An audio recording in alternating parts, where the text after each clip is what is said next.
Hello dear students, welcome to our SRCC study channel. তোমাদের সকলের exam রয়েছে খুব নিখুঁত একদম কাছে, কিছুদিন পরেই আমাদের যে জিডি সকলের প্রিয়, সেই জিডিতে তোমরা সকলেই এক্সাম দিতে চাও বা তার দ্বারা সিলেকশন নিয়ে BSF, CRPF, CISF, ITBP, SSB, SSF বিভিন্ন জায়গায় তোমরা যেতে চাও। তো এরকম অনেক অ্যাসপিরেন্ট, অনেক ছাত্রছাত্রী আমাকে জিজ্ঞেস করছে যে স্যার একটা সঠিক স্ট্র্যাটেজি বা কিভাবে এগোলে আমরা কিন্তু সিলেকশনের দিকে যেতে পারবো, তার একটা নিখুঁত যদি প্ল্যানিং বলে দেন তাহলে আমাদের সকলেরই কিন্তু একদম উপকার হয়।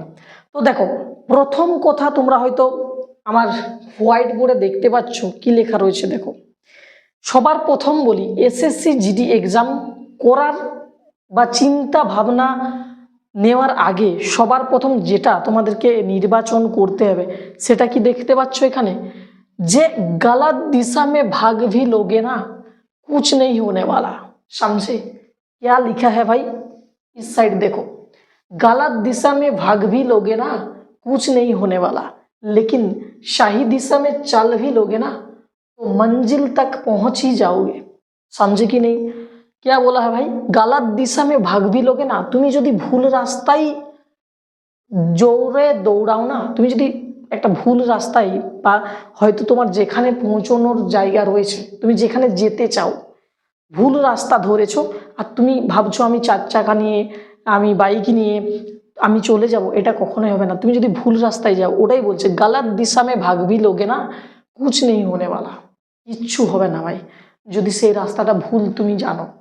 লেকিন সেই দিশা মে চল ভি লোগে না, তুমি যদি সঠিক রাস্তায় সঠিক ওয়েতে তুমি যদি দৌড়াতেও না পারো, তুমি যদি হেঁটেও যাও, তাও কিন্তু একদিন মঞ্জিল তক পৌঁছে যাওগে। মানে তুমি হয়তো সময় লাগবে কিন্তু সেই জায়গাটাকে ঠিক তুমি যাবে।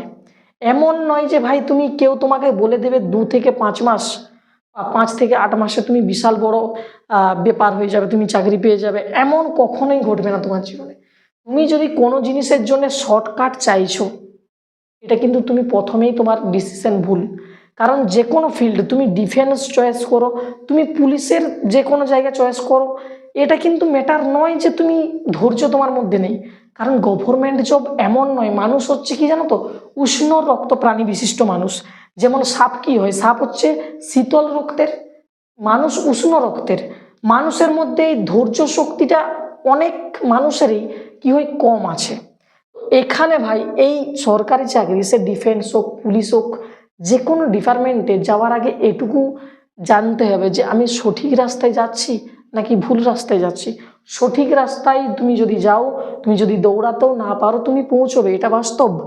কিন্তু তুমি যদি ভুল রাস্তায়, তুমি যদি 4 চাকা নিয়েও যাও, বড় গাড়ি নিয়ে যাও, তুমি কিন্তু সেই জায়গাটাকে পৌঁছাতে পারবে না, কারণ তুমি ভুল রাস্তায় আছো। এইবারে আমরা দেখব কি জেনারেল টিপস। জেনারেল টিপসে যাওয়ার আগে যদি এই ধরনের আমার কথাগুলো হয়তো ভালো যাদের লাগছে, কিন্তু লাইক করতে হবে যদি কথাগুলো ভালো লাগছে। কারণ কি, আমার এই চ্যানেল, আমার এই যে যারা দেখছে ভিডিওটা এই মুহূর্তে, যারা আমার কথাবার্তা শুনছো, একদম কিন্তু সঠিক লাইনে যাবে ভাই। আমাদের পরিবার যতটাই ছোট হোক না কেন, এখানে কোনো হাওয়াবাজি, টুকটাক মন্ত্র কোনো কিছু হবে না। এখানে যেটুকু দরকার, যতটা পরিমাণ দরকার সেটুকুই আলোচনা হবে। তাতে যদি কারো ভালো লাগে দেখবে, নইলে স্কিপ করে চলে যেতে পারো। কারণ এই কথাগুলো কারো ভেতরেও অনেক বড় আঘাত দিতে পারে, কারণ এগুলো অনেক বড় আঘাত দিতে পারে। আর তারা কিন্তু কখনোই সাকসেস দিয়ে এগোতে পারে না, ঠিক আছে? তারা কখনো সাকসেসের দিকে এগোতে পারে না। তো এইবার আমরা আলোচনা করব কি জেনারেল টিপস, অর্থাৎ যে সমস্ত জিনিসগুলো আমাদের দেখা দরকার, নইলে কিন্তু সিলেকশনের দিকে যাওয়াই যাবে না। অর্থাৎ পড়াশোনার লাইনটা কি কি জানা দরকার, কি কি করতে হবে, সমস্ত কিছু আলোচনা করব এইখানে। আশা করি তোমাদের ভালো লাগবে। তোমরা কিন্তু একদম দেখতে থাকো, নইলে কিন্তু মিস হয়ে গেলে একদম তোমরা কিন্তু আর এগুলো দেখতেই পাবে না, ঠিক আছে? তো চলো ভিডিওটি দেখতে থাকো, ঠিক আছে?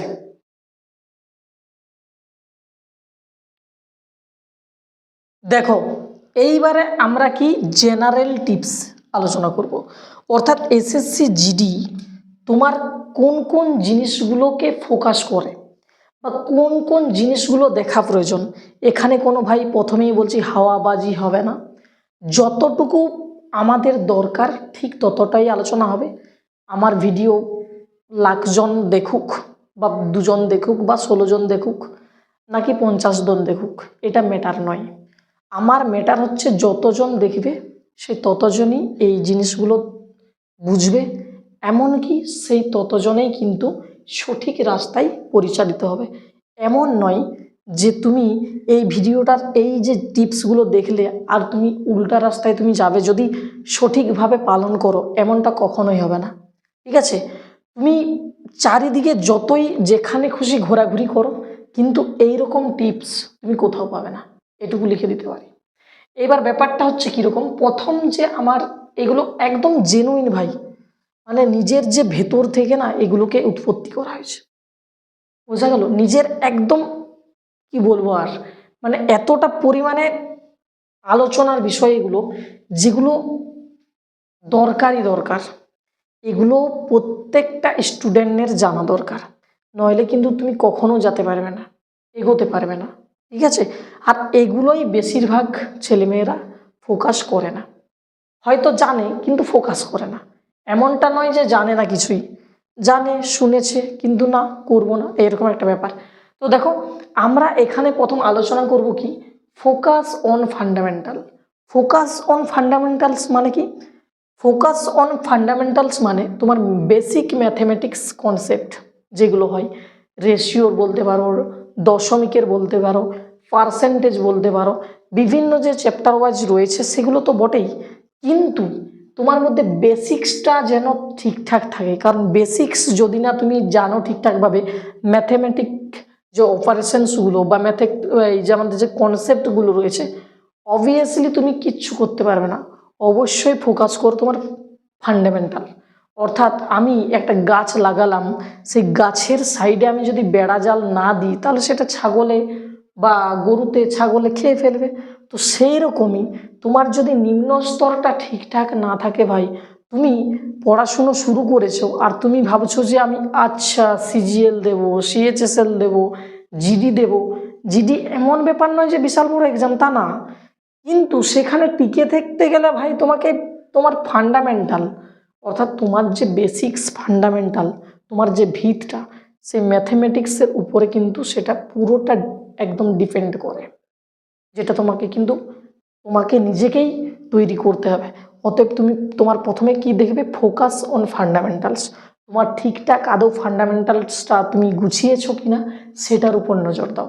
কথাগুলো প্রত্যেকটা একটা কিন্তু একদম জেনুইন, একদম কিন্তু তোমার জীবনে কাজে লাগার মতো। ওকে, তুমি যে কোনো রাস্তায় যাও না কেন ভাই, তোমার প্রথম কথা তোমার ফান্ডামেন্টাল ঠিক আছে কিনা সেটা দেখা হবে। ঠিক আছে, তো চলো, প্রচণ্ড গরম, সরি, এই প্রিয় গামছাটি রয়েছে, তো এই গামছাই একমাত্র সাহারা। কোনো ব্যাপার না, সবার ঘরে গামছার সাহারা। ঠিক আছে, চলো নেক্সট, প্র্যাকটিস রেগুলারলি। ঠিক আছে, প্র্যাকটিস রেগুলারলি অর্থাৎ তোমাকে প্রতিনিয়ত প্র্যাকটিস করতে হবে। এমন নয় ভাই যে আমি 2 দিন 4 ঘন্টা 5 ঘন্টা পড়লাম, 6 ঘন্টা 10 ঘন্টা পড়ে নিলাম, তার পরের দিন আমি শুয়ে পড়লাম। এমনটা যদি হয়ে থাকে, তুমি কিন্তু ওই যে বললাম একটা কথা আমি আগেই বলেছি, তুমি যদি গালাত দিশামে আছো না, তুমি যদি ভুল রাস্তায় আছো, তো তুমি যদি দৌড়াতেও থাকো না, তুমি তো সঠিক জায়গায় পৌঁছাতেই পারবে না। কথাটা বুঝতে পারছো? তুমি চাইছো যে আমি একটা নির্দিষ্ট তোমার লক্ষ্য আছে, তুমি সেটার দিকে দৌড়াচ্ছ, তো তুমি যদি রাস্তাটাই মাঝখানে ভুল করো তাহলে তুমি উল্টো দিকে চলে যাবে। আশা করি বুঝতে পেরেছো। তো তুমি প্র্যাকটিস রেগুলারলি মানে তোমাকে এখানে প্রতিনিয়ত যে কনসিস্টেন্সিটা এটা তোমাকে দিতে হবে। বোঝা গেল? তাহলে ভ্যারাইটি কোশ্চেন্স যেগুলো আছে, শুধু ফান্ডামেন্টাল না, তোমাকে সেই প্র্যাকটিস রেগুলারলি যখন করবে, নানা রকম বিভিন্ন রকম ভ্যারাইটি যে কোশ্চেনের যে ভ্যারাইটি সেগুলোর মুখোমুখি হবে। অতএব তোমাকে প্র্যাকটিসটা রেগুলারলি বজায় রাখতে হবে। নেক্সট 3 নাম্বার আমরা কি দেখব, টাইম ম্যানেজমেন্ট। অর্থাৎ দেখো, তুমি শিখে গেলে অঙ্ক কোনো ব্যাপার না। দেখো ব্যাপারটা হচ্ছে অঙ্ক সবাই জানে, রিজনিংও সবাই জানে, সবাই সব কিছুটাই ধরো তোমরা জানো, কিন্তু ব্যাপারটা কি জানো, এ সব থেকে বড় ব্যাপার হচ্ছে টাইম ম্যানেজমেন্ট। তুমি দেখা গেল তুমি যদি এক্সাম হলে বসে থেকে এক্সাম দাও 20টা অঙ্কের মধ্যে তুমি হয়তো দেখবে বড় জোর 10টা 15টা করতে পারলে, কিন্তু সেই ব্যক্তি তুমি এসে যদি বাড়িতে ওই পেপারটা সলভ করো, তোমার যখন অ্যান্সার কী বেরোবে তুমি যদি মিলিয়ে দেখো, তুমি দেখবে 20টার মধ্যে 18 19টা 20টাই পেরে যাচ্ছ। কারণ কি জানো তো, প্রেসার, একটা মেন্টাল যে প্রেসার পড়ে সেই টাইমে এক্সাম যখন চলে, একটা মেন্টাল প্রেসারস বা বিভিন্ন রকম যে চিন্তাধারাগুলো কাজ করে, সেই সময় কোনো একটা কোশ্চানস মাথায় আসছে না, পারলাম না সলভ করতে, সেই যে ঝামেলাগুলো তোমাকে সেই মুহূর্তে কিন্তু ওই প্র্যাকটিস রেগুলারলি করলেই তোমার এখানে টাইম ম্যানেজমেন্টটা হবে, নাহলে কিন্তু টাইম ম্যানেজমেন্টটা করতে পারবে না। অঙ্ক সবাই জানে, কিন্তু সেই টাইমের মধ্যে তোমাকে নামাতে হবে না, কম্পিটিটিভ ডিমান্ড করে তুমি টাইমে ঠিকঠাক আছো কিনা। টাইম ম্যানেজমেন্ট মানে বলা হচ্ছে প্রবলেম সলভিং টেকনিক্স, অর্থাৎ তুমি অঙ্ক জানো ঠিক আছে, কিন্তু টেকনিক জানতে হবে কি করে তাড়াতাড়ি নামানো যায়, অর্থাৎ শর্ট ট্রিক্সের পিছনেও ভাগা যাবে না। ওই বেসিক্স জিনিস জানার পরে তোমাকে নিজেকে স্পিড ইনক্রিজ করতে হবে। স্পিড কখন ইনক্রিজ হবে, যখন তুমি প্র্যাকটিস রেগুলারলি করবে। এই যে 1 2 3 এগুলো যে আলোচনা করছি না ভাই, এগুলো প্রত্যেকটাই তোমার ব্যাকবোন রেডি করবে, বোঝা গেল। 4 number, understand the syllabus.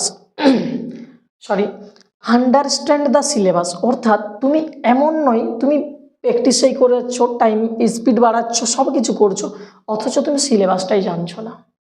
Main কথা, তোমাকে সিলেবাসটা জানতে হবে। সিলেবাসটা কি আছে, এমনও আছে দেখা যাবে যে 50% ছেলেমেয়েরা তারা সিলেবাসটা ফোকাসই করে না, শুধু তারা অঙ্ক করছেই, কিন্তু সিলেবাস সম্বন্ধে কোনো জ্ঞান বুদ্ধি কোনো দেখার যে বিষয় না, চলবে না, চলো বাদ দাও। আচ্ছা, এইবারে সবার শেষে তুমি যদি নিজে দেখো এইগুলো করার পরে তোমাকে refer to previous year PYQ, অর্থাৎ তোমাকে এখানে লক্ষ্য করতে হবে প্রিভিয়াস ইয়ার কি কি কোশ্চেন এসছে। এবার অনেকেরই মনে প্রশ্ন আসবে যে স্যার আপনি যে বললেন প্রিভিয়াস ইয়ার কোশ্চেন্স, এখন তো শুনছি নাকি টিসিএস আর থাকছে না, তাহলে করণীয় কি? দেখো বাবু, টিসিএস থাক আর এডিকুইটি থাক আর যেই থাক না কেন, এটা তোমার ম্যাটার নয় যে কে আছে, আমি আছি না তোমার বাড়ির লোক আছে, এটা ম্যাটার নয়। কারণ পার্সেন্টেজ তোমার জন্য, যদি পার্সেন্টেজ চ্যাপ্টারটা অঙ্কে আছে, তোমার টিসিএস থাকলে যে তিনি পার্সেন্টেজ থেকে কোশ্চানস করবে আর আরেকটা কোম্পানি আসলে পার্সেন্টেজ তোমার চেঞ্জ করে দিবে, এটা কখনোই হবে না। জিওগ্রাফিতে যদি সৌরজগৎ পড়ানো হয়, সোলার সিস্টেম, ওর জন্যেও সূর্য একটাই আছে, আর এডিকুইটি যে এক্সাম নিচ্ছে বর্তমানে তার জন্য একটাই সূর্য থাকবে। এমনটা নয় পৃথিবীর উপগ্রহ চাঁদ ছিল আগে আর এখন অন্য কোম্পানি এক্সাম কন্ডাক্ট করছে মানে তার জন্য পৃথিবীর উপগ্রহ আর চাঁদ থাকবে না, বা আমি চেঞ্জ করে দেবো নাকি, এমনটা কখনোই হবে না। তোমরা যদি ভাবছো কেউ, বা তোমরা যদি এদিক ওদিক ঘুরে বেড়াচ্ছ যে পিওয়াইকিউ কাজে লাগবে কিনা, ভাই অলমোস্ট তুমি ওখান থেকে বুঝতে পারবে যে প্রিভিয়াস ইয়ার বা যাই হোক না কেন সেই কোশ্চেন্সের লেভেল কতটা। আচ্ছা, লেভেল চেঞ্জও হতে পারে, কিন্তু চ্যাপ্টারগুলো তো আর চেঞ্জ হবে না। তুমি সেইখান থেকেই প্র্যাকটিস করেছো, প্রিভিয়াস ইয়ারগুলো দেখলে বিভিন্ন রকম কোশ্চেন্স এসছে বিভিন্ন সালে, সেগুলোর থেকে কোশ্চেন্সগুলো পাচ্ছ কিনা সেটুকু তো প্র্যাকটিস হবে। আমরা যে কোনো কী করি, প্রথমে থিওরি পড়ি, থিওরি পড়ার পর আমরা কোথায় যাই, প্র্যাকটিসে যাই, সেটে যাই। তো সেগুলো যদি করো তবেই তো বুঝতে পারবে আমার লেভেলটা ইনক্রিজ হয়েছে না ডিক্রিজ হয়েছে না মিডিয়ামে আছে। তুমি পিওয়াইকিউ কাজে লাগবে কিনা, কোথায় কি হবে কিনা, এত কিছু ভাই চারিদিকে দেখে সময় নষ্ট করে লাভ নেই। যেগুলো বললাম এক একটা জেনুইন অথেন্টিক। যদি এই আলোচনাগুলো ভালো লাগে, সত্যি কথা বলতে ভাই একদম তোমরা কিন্তু যদি এগুলো ম্যানেজমেন্ট করো ঠিকঠাকভাবে নিজের লাইফের সঙ্গে, নিজের দৈনন্দিন যে প্রিপারেশন স্টেজে, তোমরা কিন্তু অনেকটাই এগিয়ে যাবে বাকি স্টুডেন্টদের থেকে। তো এটুকু তোমাদের কাছে রিকোয়েস্ট, এই যে সমস্ত আলোচনাগুলো হলো তোমরা চাইলে এগুলোকে ফলো করতে পারো, তোমাদের কিন্তু অনেকটাই এই যে ডাটাগুলো রেখেছি এগুলো যদি নিজের লাইফে অ্যাপ্লাই করতে পারো প্রিপারেশনের ফেজে, অনেকটাই উপকার হবে। তোমার যদি ভালো লাগে লাইক করতে পারো। যদি এরকম আরও কোনো তোমরা সাজেশনস চাও এই এসআরসিসি স্টাডির থেকে তাহলে জানাতে পারো কমেন্টে। তো এই সেশনে এই পর্যন্তই, দেখা হচ্ছে নতুন কোনো একটা আলোচনায়।